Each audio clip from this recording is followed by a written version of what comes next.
Maman, aujourd'hui, tu vas passer un sale petit moment, parce que c'est la question difficile. Quel est le sens de la souffrance? Écoute, si je le savais, je saurais le sens même du monde, la création du monde. Je saurais le secret de Dieu. Et je ne le sais pas, bien entendu. Je ne suis pas, comme je l'ai dit précédemment, plus maligne qu'une autre.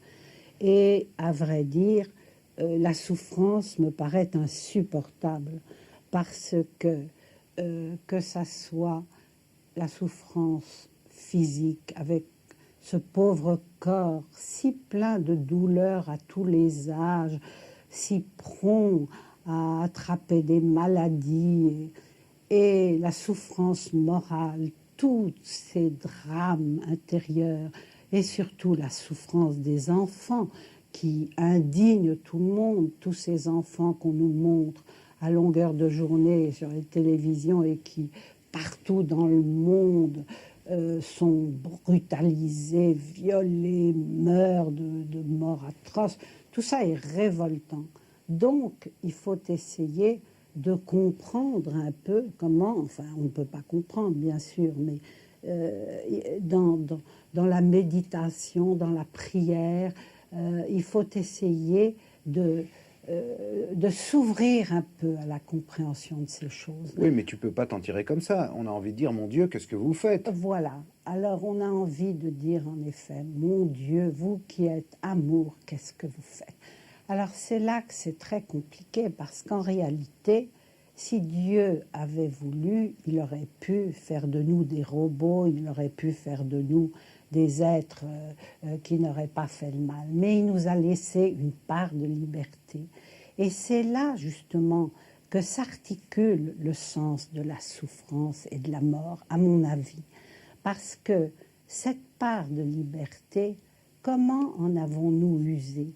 Et on revient là au péché originel, au rachat du Christ, parce que comme Dieu a voulu nous laisser cette part de liberté pour que nous puissions le choisir ou le rejeter, ça a complètement brouillé notre innocence première, celle du paradis terrestre, enfin tout ça est symbolique, et c'est avec ou sans pomme et sans serpent, ça nous a précipités dans le péché, dans la douleur. Et le sens de la souffrance, c'est le rachat, si tu veux, de notre dignité à la suite de Jésus-Christ. Évidemment, c'est un grand mystère que je ne peux pas t'expliquer. Ben non, parce que tu me parlais des enfants qui meurent tous les jours. Oui, mais je crois... Ils rachètent quoi? Oui, mais ils n'ont commis aucun péché.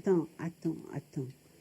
Si chacun d'entre nous, justement, accepte et offre sa souffrance, comme nous l'indique Jean-Paul II, qui même très malade, très vieux, continue à essayer de témoigner et de s'offrir, de s'immoler à la suite du Christ.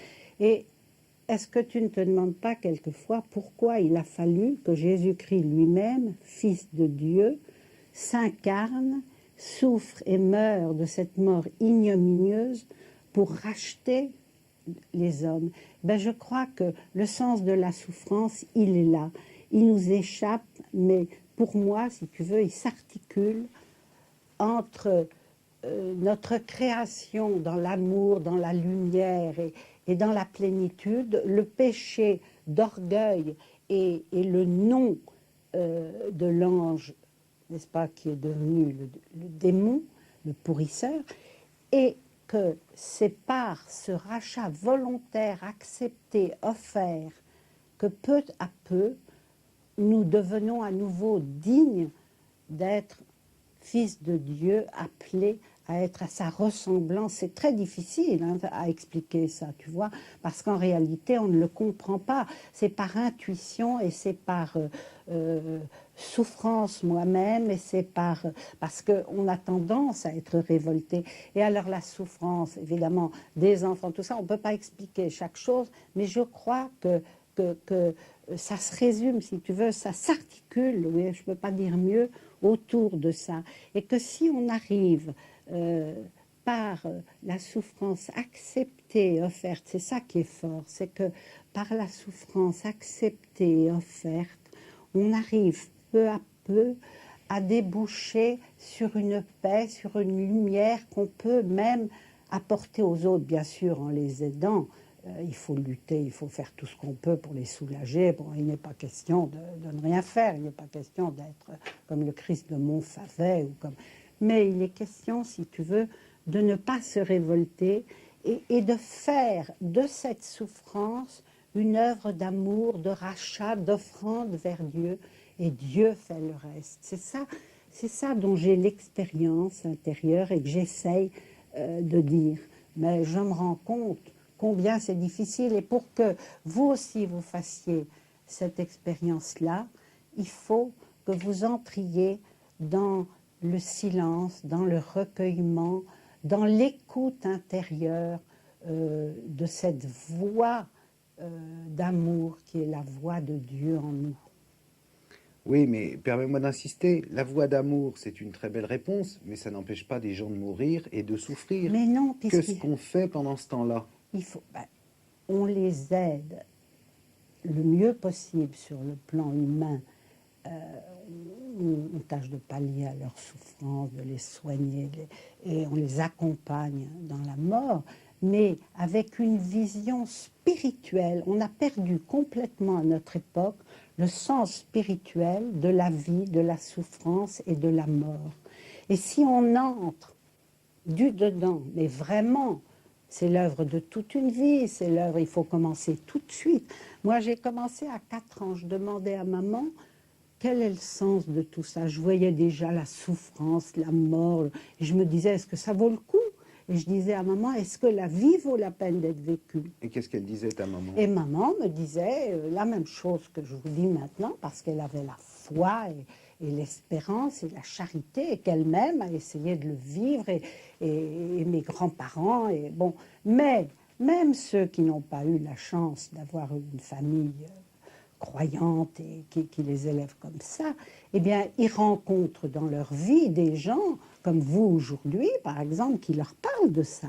Et c'est pour ça qu'il faut témoigner, qu'il faut dire ce qu'on a vécu, ce qu'on vit du dedans. Alors, aider et combattre le mieux possible toutes les douleurs, toutes les souffrances, arrêter les guerres stupides, parce que, bon, les hommes, alors, font toutes sortes de chichis avec la souffrance, mais ils font des guerres à tout moment, ils impliquent les enfants dans ces guerres, enfin, il y a une hypocrisie, et tout ça, c'est le fric qui mène la danse, hein. Alors, tout ça, il ne faut pas nous prendre pour des gogos quand même. Donc, on ne marche pas à ça, et on marche au contraire dans l'espérance, dans la foi. C'est à ça que sert la foi, justement. Mais ceux qui ont reçu sur le plan spirituel, si tu veux, quelque intuition, quelque lumière, eh bien, doivent les partager avec les autres, parce que nous ne pouvons pas vivre ces choses si importantes du dedans, essayer que nos vies, nos pauvres vies ressemblent le plus possible à ce qui nous est demandé dans l'Évangile, et ne pas partager, témoigner, donner tout ce que nous pouvons aux autres. Voilà. Mais c'est Dieu qui achève notre travail. Par nous-mêmes, nous ne pouvons pas grand-chose, bien sûr, parce que nous sommes trop imparfaits.